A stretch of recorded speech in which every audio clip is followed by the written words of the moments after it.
Shalom, selamat pagi Bapak Ibu Saudara yang terkasih dalam Tuhan. Kita berjumpa kembali pada pagi hari ini dalam program Renungan Pagi Hari. Renungan pada pagi hari ini terambil di dalam Amsal 22 ayatnya yang keempat. Demikian firman Tuhan. Ganjaran kerendahan hati dan takut akan Tuhan adalah kekayaan, kehormatan, dan kehidupan.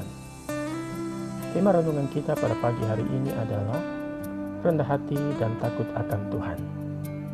Bapak Ibu Saudara yang terkasih dalam Tuhan, pada bagian firman Tuhan pagi hari ini, Raja Salomo sebagai penulis kitab Amsal sama sekali tidak menghubungkan kekayaan, kehormatan, dan kehidupan dengan kerja keras atau hal-hal yang bersifat materi, tetapi dengan sikap rendah hati dan hidup takut akan Tuhan. Saya percaya bahwa kedua hal di atas adalah keputusan yang perlu kita ambil setiap hari. Sebab kerendahan hati dan takut akan Tuhan bukanlah sesuatu yang terjadi begitu saja di dalam kehidupan kita.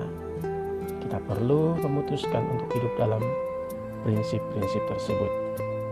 Bapak Ibu Saudara yang terkasih dalam Tuhan, ada sebuah cerita. Ada 2 ekor kambing berjalan dengan gagahnya dari arah yang berlawanan di sebuah pegunungan yang curam.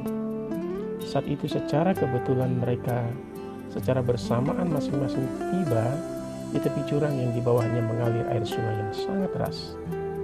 Sebuah pohon yang jatuh telah dijadikan jembatan untuk menyeberangi jurang tersebut. Pohon yang dijadikan jembatan tersebut sangatlah kecil, sehingga hanya dapat dilalui oleh seekor kambing saja.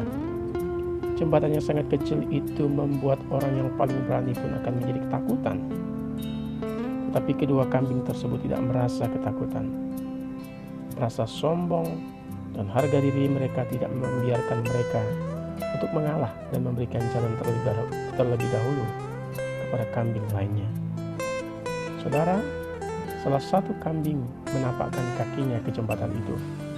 Kambing yang lain pun tidak mau mengalah dan juga menapakkan kakinya ke jembatan tersebut. Akhirnya keduanya bertemu di tengah-tengah jembatan. Keduanya masih tidak mau mengalah dan saling mendorong dengan tanduk mereka masing-masing. Maka kedua kambing tersebut jatuh ke dalam jurang dan tersapu oleh aliran air yang sangat deras di bawahnya dan akhirnya mati.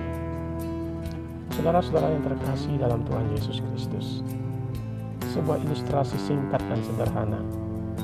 Namun kisah ini bisa mengingatkan kita akan pentingnya kerendahan hati. Seringkali kita merasa lebih hebat dari orang lain. Seringkali kita merasa lebih tinggi dari orang lain. Dan saat kita sedang merasa dikecewakan oleh orang lain, saat kita merasa direndahkan oleh orang lain, seringkali kita keras hati dan tidak mau merintahkan diri kita. Dan itu hanya akan membawa kerugian bagi kita sendiri. Bapak Ibu Saudaraku yang terkasih dalam Tuhan, ketahuilah hanya di dalam Allah lah kita dapat menjadi orang-orang yang rendah hati. Dengan terus membangun hubungan tiap-tiap hari dengan Tuhan, keakuan diri kita akan terkikis habis. Saat kita telah menjadi orang-orang yang rendah hati dan takut Tuhan, seperti yang diinginkan oleh Tuhan, maka tak perlu tunggu lama. Dia, Tuhan, akan mengganjar hidup kita dengan berkat-berkat seperti yang telah dituliskan oleh penulis Amsal di dalam Amsal 22 ayat yang keempat tadi. Saya berdoa kiranya firman Tuhan pagi hari ini boleh menjadi berkat bagi kita semuanya. Tuhan Yesus memberkati. Amin.